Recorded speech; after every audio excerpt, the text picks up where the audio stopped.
नमस्कार दोस्तों, आप सबका स्वागत है Saini family blogs Uttarakhand channel पर। ये कल की वीडियो है। सैनी जी गेहूं धो रहे हैं।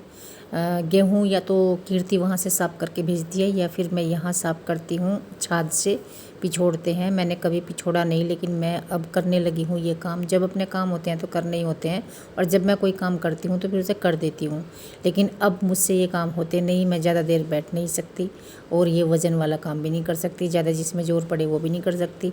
तो कीर्ति अपने वहाँ गई हुई है अपने घर मायके में, तो अब कोई था नहीं ये सब साफ़ करने वाला। तो सैनी जी ये कर रहे हैं ऐसे धो के। ये जो इसका वो है लकड़ी सी होती है, इसमें जो कूड़ा है ये ऊपर आ जाता है, और जो वो है मतलब डस्ट होती है और जो मिट्टी होती है वो भी साफ़ हो जाती है। तो इस तरह से साफ़ कर रहे हैं ये, और क्या करें, कोई चारा ही नहीं है। खुबानी हमारे बच्चों ने रिजेक्ट कर दी। मैंने धो धा कर रख रखे सारे फल। अब इन्हें पूछ रही है, देखे गुल्लर जैसी क्या मीठी लगी चार। जो पिली पिली सी वो तो मीठी, जो थोड़ी टाइट सी वो बिल्कुल गुल्लर जैसी। स्वाद तो गुल्लर जैसा ही है।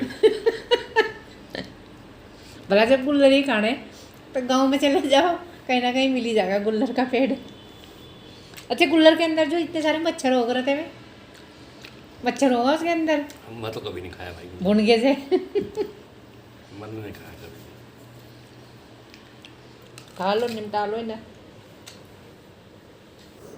और अब मैं थोड़ा सा काम कर रही हूँ। वैसे तो देखिए मैं वही काम करती हूँ जिसके बिना बिल्कुल काम नहीं चलता। साफ़ सफाई का ज़्यादा काम नहीं कर रही हूँ। तो मैं यहाँ किचन साफ़ कर रही हूँ, क्योंकि किचन में काम तो ये लोग कर देते हैं, ऊपर ऊपर से साफ़ करते हैं, अच्छे से नहीं करते। तो मैंने सोचा मैं आज करके देखती हूँ। थोड़ी सी तबीयत भी ठीक थी मेरी, तो मैं ये कर रही हूँ, किचन साफ़ कर रही हूँ। और थोड़े से बर्तन पड़े थे वो भी कर दूँगी साफ़। और ये साफ़ करने के बाद फिर खाना बनाना है। देखिए ये वो है करेले की सब्ज़ी जो मैंने रात को बनाई थी, ये बची हुई है और काफ़ी बच गई थी। ये मैंने डोंगे में डाल दी है। नाश्ता भी इसी से किया था सब ने। और यहाँ पर देखिए मैं बर्तन साफ़ करूँगी, और बर्तन साफ़ करने के बाद फिर मैं बनाऊँगी पुलाव। पुलाव इसलिए बनाना है, दाल वाल सारी ना समाप्त हो गई थी, फिर सैनी जी लाए थे शाम को, तो कुछ था नहीं ऐसा बनाने को ना जो चावल के साथ बना सके। फिर पुलाव ही मैंने बना लिया था, और उसके साथ मैं बनाऊंगी चटनी। और आप देखना कौन सी चटनी बनाऊंगी मैं, कैसे बनाऊंगी।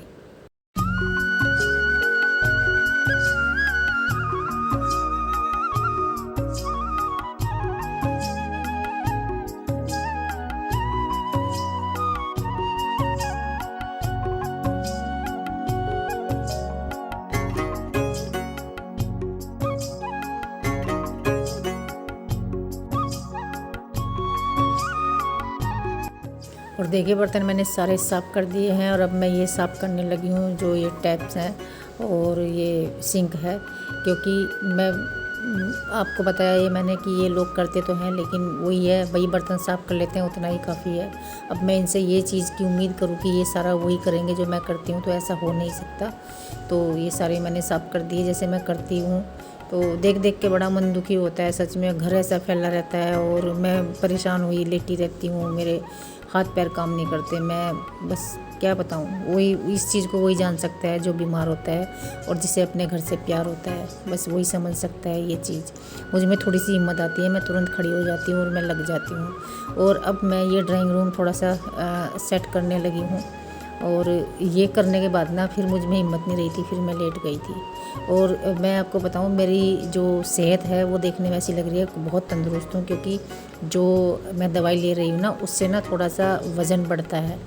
तो ये हो रहा है, ऐसा लग रहा है जैसे स्वेलिंग आ रखी होगी, लेकिन वैसे हाथ पैर में बिल्कुल भी जान नहीं है, ना शरीर में जान है। तो ये है। और यहाँ पर मैंने ये बेडशीट चेंज कर दी, कई दिन बाद करी थी। और ये जो टेबल पे सामान सुबह से लेकर शाम तक ये ढेर लगा देते हैं, वो मुझे डेली साफ़ करना होता है। ये बड़ा दिमाग ख़राब होता है इसे देख के मुझे। एक बार मैं साफ़ कर देती हूँ तो शांति सी मिल जाती है। फिर कोई एक अचानक से आ जाता है तो फिर ये नहीं होता कि हाँ यहाँ से ये चीज़ उठाओ वो उठाओ। तो ये है, एक बार ये कर देती हूँ मैं, और उसके बाद ये ठीक पड़ी रहती है शाम तक। और फिर रात को होता है ये सब ना कि अब तो कोई नहीं आएगा, अब रख दो इसी पे सामान। और देखिए यहाँ पर मैं चटनी बनाने लगी हूँ टमाटर की। टमाटर को इस तरह से जब हम भूनते हैं तो वो वाली चटनी ना इतनी टेस्टी होती है। यदि आपने कभी नहीं बनाई तो आप इस तरह से बनाकर ज़रूर देखना। ये मैंने 2 टमाटर भून लिए हैं और इन्हें मैं इसके पानी में ना धो के, अपने आप ही उतर जाता है इसका जो ये होता है छिलका, इन्हें काट लूँगी। इसमें थोड़ा सा ना टाइट वाला हिस्सा होता है, वाइट वाला, वो मैंने काट के अलग कर दिया क्योंकि वो अच्छा नहीं होता, तो वो मैंने अलग कर दिया। और 3-4 लहसुन की कलियां हैं और लाल मिर्च डालूँगी इसमें और नमक डालूँगी। बस यही 4 चीज़ें हैं, टमाटर है, लहसुन है और नमक है और मिर्च है। लाल वाली मिर्च इसमें बहुत ज़्यादा डालते हैं, जितनी आप सहन कर सकें इतनी डाल सकते हैं, तभी इसकी लाल लाल चटनी जो होती है ना वो बहुत अच्छी लगती है। और मोमो की जो असली चटनी होती है वो यही होती है। और ये वाली चटनी आप यदि आपने नहीं बनाई है तो इस तरह से आप बनाकर देखिएगा। लहसुन यदि आप ज़्यादा पसंद नहीं करते तो आप 1 या 2 कलियाँ इसमें डाल सकते हैं, तो उसका लहसुन का ही फ्लेवर इसमें अच्छा लगता है। तो और ये एकदम से बन जाती है, इसमें ज़्यादा एफर्ट नहीं लगाना पड़ता, बहुत सॉफ्ट होती है। तो ये चटनी मैंने बना दी है, देखिए कितनी टेस्टी चटनी है, बहुत सच में बहुत टेस्टी चटनी बनी थी। और ये सिल पे ही पिसी हुई अच्छी लगती है, ये मिक्सी की अच्छी नहीं लगती बिल्कुल भी। तो ये सिल भी मैंने उसी टाइम धो के रख दी और ये चटनी मेरी देखिए बन चुकी है इस तरह से। ये बनी है असली चटनी, ये बन मोमो गई वाली है चटनी। ये बनाया है पुलाव मैंने, इसमें आलू भी डाले, टमाटर भी डाले, और वो बनाई है चटनी बिल्कुल देसी तरीके से। भाई वो चटनी ना, आहा, जो टेस्ट उसका है ना, सारी चटनी फेल है उसके सामने। कितने का हो गया? टमाटर भून के जब बनाते हैं और वो भी सील पे, अरे नहीं यार कम कर दे थोड़ा सा। तो भैया आप भी आ जाइए आज हमारे इस देसी जुगाड़ वाले खाने में, आप भी आ जाइए, खा लीजिए ये वाली चटनी और ये पुलाव। दही भी है, थोड़ी थोड़ी सी दही डाल दे। शाम के 6:45 बज चुके हैं, तो ऊपर गेहूँ पड़े हुए हैं, मुझे याद भी नहीं रहे थे, और हमारा ऊपर जाने का समय हुआ तो मुझे याद आए, चलते हैं मैं और मुनमुन ऊपर। प्रिंसी गई है मार्केट कुछ खरीदने, टिमिन गया है, और हम चलते हैं ऊपर, देखते हैं गेहूँ सूख गए कि नहीं, और फिर उन्हें इकट्ठे करेंगे, भर के रखेंगे। आजा मुनमुन। ये ले ली है पानी की बोतल, और बस खाने पीने का सामान नहीं लेते आज, ज़रूरत पड़ेगी तो ले लेंगे नीचे से कोई फ्रूट वगैरह। ये पड़े हैं गेहूँ, भाई बंदरों ने थोड़ा तो खिंडाया ही है, खैर पर इतने नहीं खिंडाए, फिर भी खिंडा रखे। चलो भाई करते हैं इन्हें इकट्ठा। Hello friends, welcome back to my new blog, welcome back to this blog. ये कंटिन्यू चल रहा है अभी। तो आज संडे है, मैं तैयार हो चुकी हूँ, 11 बजने वाले हैं, 11 बजे यहाँ से निकलेंगे, 11:30 बजे मेरा MRI होना है। अंगूठी वगैरह, चूड़ी वगैरह सब निकाल दी, पिछुए बछुए ये तो मैंने निकाल ही दिए थे। और मैं आपको बताऊँ, ये मैंने गर्म सूट पहन लिया। गर्म सूट पहनने का क्या रीज़न है, क्यों पहन लिया मैंने, ज़्यादा गर्मी भी नहीं लगती इसमें, यहाँ देहरादून में तो इस तरह का मौसम है, तो ऐसा कोई ख़ास फ़र्क तो पड़ने वाला नहीं है ऐसे पहन के। लेकिन मैंने पहना क्यों, मैं आपको बताती हूँ। मैंने सारे कपड़े देख लिए, ज़्यादा कपड़े तो मेरे पास है भी नहीं, कपड़े भी ख़त्म ही हो गए, तो सारे ही कपड़ों पे कुछ ना कुछ मेटल लगा हुआ है। और मेटल वाली चीज़ उसमें MRI वाली जो वो मशीन होती है उसमें जानी नहीं चाहिए बिल्कुल भी।